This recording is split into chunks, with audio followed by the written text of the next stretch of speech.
The marble floors of the Imperial Hotel echoed with tension. Guests murmured, impatient, while a wealthy European businessman slammed his passport on the counter, frustrated. "Does no one here understand French?" he barked. Staff panicked.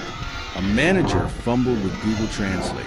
Confusion thickened in the air like humidity before a storm.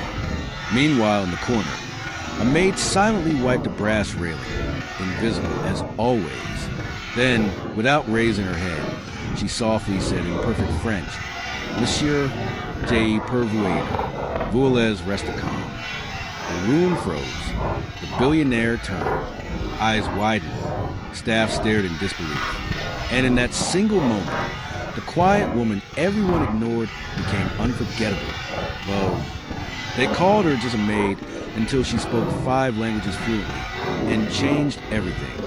Her name was Amara, mid-30s, African-American, uniform pressed, shoes always clean, and yet no one noticed her. She moved through the Grand Imperial Hotel like a whisper, mopping floors no one thanked her for, cleaning mirrors no one looked at her through. To most, she was just the maid, disposable, replaceable, invisible. Don't waste time trying to talk to her. A receptionist once said, "She barely speaks English." Laughter followed. Amara didn't react. She rarely did. She never raised her voice, never argued, never corrected anyone. She just cleaned floors, windows, mistakes. In the break room, she always sat alone, lunch packed in a cloth napkin. No eye contact, no small talk.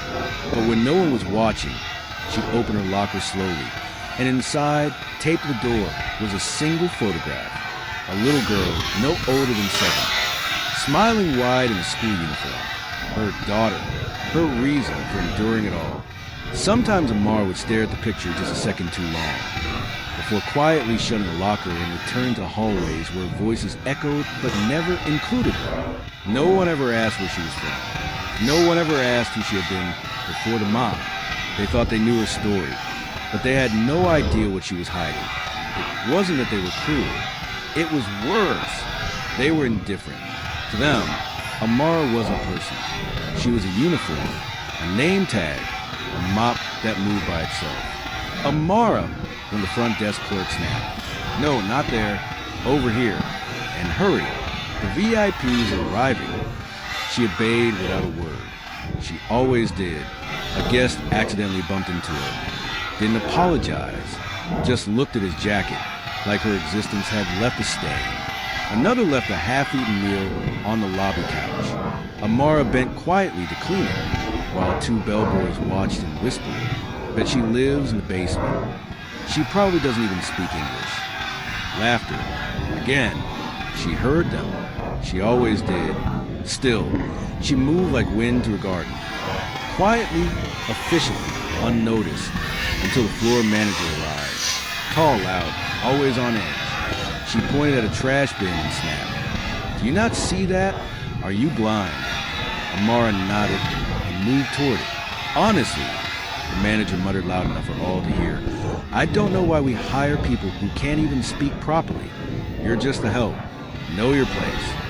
The word stung, but not enough to stop her, because she had heard worse. Because this wasn't new. She picked up the trash, wiped the bin, and moved on. The quiet storm they never saw coming. She didn't flinch, didn't fight, but every word, every insult settled deep inside her. Fuel for something they couldn't begin to imagine. Because Amara knew something no one else in that building did. This was not her final chapter. It was just the last time she'd be underestimated. The golden doors of the Imperial Hotel party was softest, and in walked the presence that changed the room's temperature instantly. Tall, graceful, dressed in an ash gray designer suit. The billionaire CEO of Renard International, a French tech empire, stepped into the lobby. His assistant trailed behind, holding a sleek leather briefcase and a document folder thick with contracts. They approached the front desk. The receptionist smiled wide but froze when the CEO spoke. Rapid French, clipped, frustrated. The assistant tried to help. Broken English, nervous. The receptionist looked panicked. I'm sorry, sir. Could you speak slowly? The CEO repeated himself, more forcefully this time. His voice echoed off the marble. The staff whispered among themselves. The translator on duty, a temp hired last minute, stepped forward, but stumbled through a greeting, then apologized. Je suis désolé. I don't understand the dialect. The CEO raised an eyebrow. His patience wore thin. The manager appeared, pushing through the crowd with an overly wide smile. "I'm so sorry for confusion," she said in that syrupy tone reserved for rich guests. Then, turning to her staff, her voice sharpened. "Why can't any of you handle this? This is embarrassing." The assistant tried to clarify in English. He is very particular. He prefers French for formal greetings. The manager scoffed under her breath. "If they come to America, they should speak English," she muttered. "I swear, these foreigners make everything difficult." Amara was nearby, quietly wiping a glass coffee table. Her movements didn't pause, but her ears heard everything. The tension in the lobby grew thicker by the second. Guests watched. Phones hovered. Staff fumbled. The CEO stood silently, insulted, unseen, unimpressed. And Amara was still invisible, but not for long. From behind the polished columns near the lobby entrance, Amara stood still, cloth in hand, her eyes fixed on the scene unfolding before her. No one noticed her. No one ever did. The CEO glanced at his watch, sighed in frustration, and muttered something sharp under his breath, again in French. The assistant leaned in, trying to translate, failing. The front desk clerk shrugged helplessly.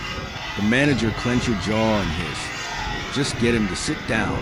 Tell him we'll find a translator later." And then a voice came from behind them. Soft, clear, fluent. "Monsieur, j'ai pourvoyé. Je suis désolé pour le retard. Vous les patienter ICI. ETG vous guidera vers votre suite." The room froze. Heads turned. The assistant blinked. The receptionist's mouth fell open. The manager's brow creased in confusion. The billionaire CEO slowly turned toward the voice, and there stood Amara, not a translator, not a manager, not a concierge, just the maid. But in that moment, she was the most composed person in the room. The CEO's eyes widened, then softened. "Enfin," he exhaled with a smile. "Quelqu'un me comprend." A wave of relief passed over him like a warm breeze. He bowed his head slightly in respect. Amara bowed back. She gestured calmly toward the private elevator. The CEO followed her without hesitation. The entire lobby stood still. A billionaire guest, following the maid. The assistant stammered. "She speaks perfect Parisian French." That was flawless. The receptionist whispered, "How?" But the manager stood silent, her lips tight, her pride wounded. Her eyes narrowed at Amara like she'd just witnessed something she couldn't explain or control. And for the first time, someone in that building asked the one question that would change everything. Who is she? As Amara guided the billionaire CEO toward the VIP elevator, a murmur rippled across the lobby. Staff exchanged stunned glances. Guests leaned in. Something had shifted, not just in the air, but in how people looked at her. Then another moment unfolded. An elderly guest, flustered and clutching a map, approached the front desk. "Donde está el restaurante?" he asked nervously. The staff looked blank. One receptionist began typing frantically into Google Translate. Before they could answer, Amara gently turned toward the man. "El restaurante está en el segundo piso, señor. Toma el centro la derecha, guayar la izquierda." The man lit up with a grateful smile. "Gracias, señorita." A woman nearby clapped softly. Another nodded in amazement. Then, a third surprise. A little girl wandered from her parents, looking lost. She tugged on Amara's sleeve and whispered in hesitant Arabic, "Where is my mom?" Amara knelt down, offered her a warm smile, and replied fluently, "Don't worry, I'll help you. Come with me." The girl's eyes lit up. She took Amara's hand. By now, the room wasn't just watching. They were witnessing. Claps broke out. A man whistled. Guests began recording on their phones. Someone whispered, "She speaks Arabic too?" She's not just a maid, another said. She's incredible. But not everyone was impressed. From behind the reception desk, the hotel manager stepped forward, her heels clicking like gunshots on marble. Amara, she snapped through gritted teeth, pulling her aside. What do you think you're doing? Amara looked at her calmly. You're embarrassing us, the manager hissed. You're not here to entertain the guests. You're here to clean. Stick to your job. Amara didn't reply. She just looked past her, where guests were still smiling, still clapping. And for the first time in years, she let herself believe maybe she wasn't invisible after all. The applause in the lobby was still fading when the manager's sharp heels dragged Amara into the hallway behind the front desk. Her voice was low, biting. You're overstepping. Amara kept her gaze steady. I was helping. You were showing off. The manager snapped. This isn't your place. You're cleaning staff, not concierge, not PR, and definitely not some international liaison. Amara's silence said everything. The manager stepped closer. One more stunt like that, and you'll be back on the street. Do I make myself clear? But before Amara could answer, a voice interrupted. Excuse me. They turned. The CEO stood there, flanked by his assistant, and a small crowd of curious guests trailing behind. Is there a problem? He asked calmly, in English now. The manager straightened, suddenly sweet again. Oh no. Sir, just giving her a gentle reminder. You know staff boundaries. The CEO glanced at Amara. Well, I have a request. He stepped forward, looked the manager in the eye. I would like her, personally, to assist me during my entire stay. Translation, coordination, everything. The manager blinked. Sir, she's not qualified. She's more qualified than anyone else I've met here. Whispers rippled through the hallway. Hotel board members, alerted by the lobby scene, peeked around corners. A few executives from the top floor stepped off the elevator. Curious about the commotion, one of them turned to the manager. What's your name again? He asked coldly. The manager's smile faltered. Amara stood still, unsure she'd just been rescued or promoted, but the CEO turned to her and offered a warm smile. Will you assist me? Amara nodded once. Of course, sir.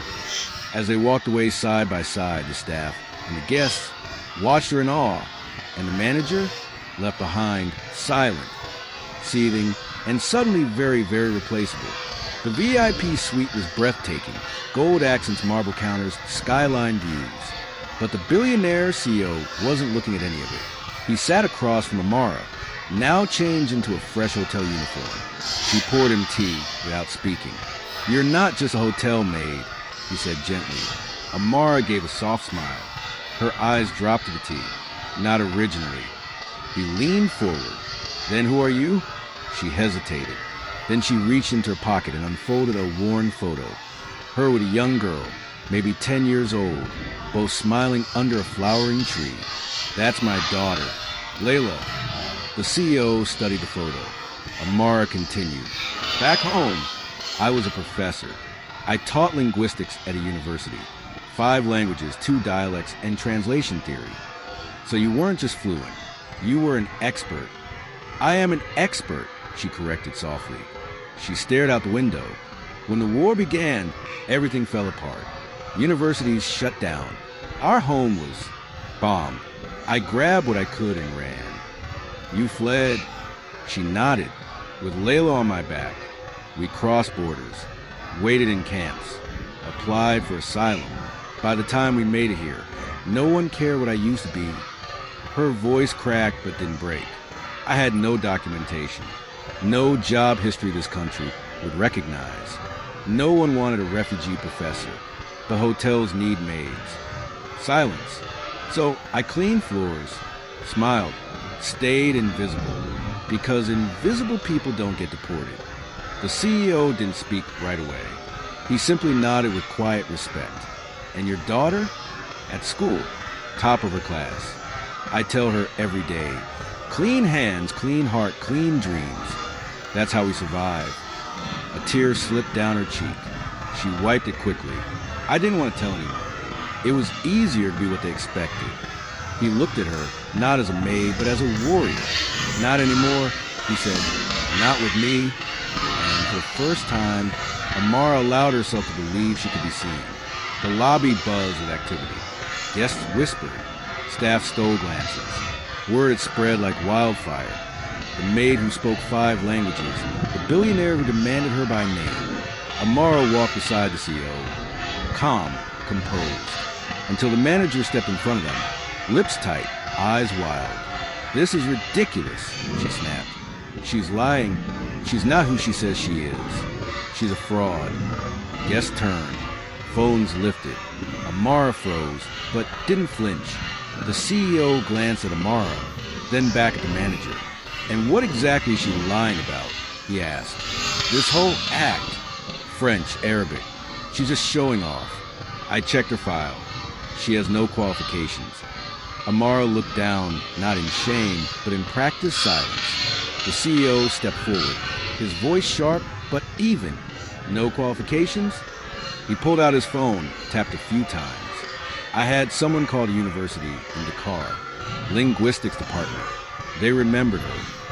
He turned the screen to show the hotel board executive who had just entered, Professor Amara Diop. 10 years of research, published academic papers, international translator certification.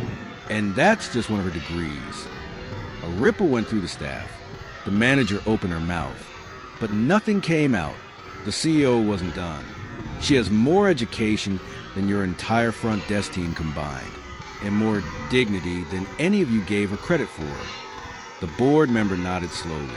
HR stepped beside him, taking notes. Guests clapped. Cameras flashed. Amara looked around, dazed. The same faces that ignored her now beamed with admiration. One guest raised her phone and whispered, "You're a hero." The manager stood frozen. No power left in her voice. And Amara? She didn't gloat, didn't shout. She simply bowed her head and whispered, "Merci."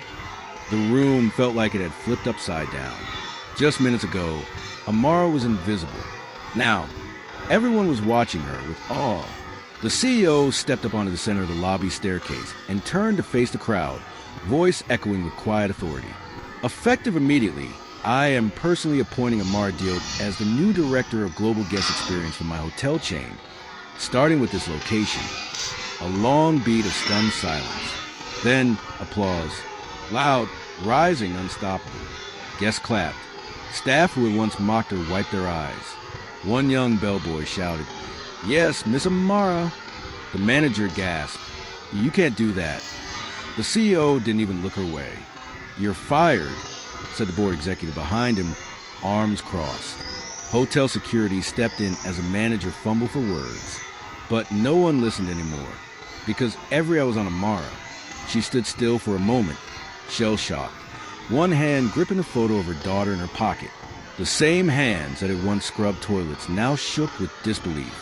"Director?" she whispered to herself. "Yes," the CEO smiled. "You've always been overqualified." The applause returned, even louder. As the crowd parted to let her step forward, Amara paused beneath the grand chandelier. She looked up, eyes glistening. The lobby faded. Around her, in her heart, she saw her mother's old village. Dirt roads, mango trees, her mother's hands teaching her to write letters on scraps of newspaper. She whispered, barely audible above the cheers, "For you, Mama." And then, finally, she smiled. Not the practiced smile of Maid, but the full, proud smile of a woman who reclaimed her name. A large auditorium filled with business leaders, dignitaries, and media outlets. Flags from around the world lined the stage. Amara stood behind the podium, graceful and composed, a woman reborn. On the screen behind her, Global Diversity and Human Dignity Summit. Keynote speaker, Amara Diop. Her voice rang clear, confident. Dignity doesn't come from job titles. It comes from how we rise when no one is watching. In the front row, her daughter Layla beamed, eyes wide, clapping with pride. Amara caught her gaze and smiled. Studio microphone VO voiceover, soft and powerful. They called her a maid, but the world remembered her as a woman who spoke truth, talent, and dignity.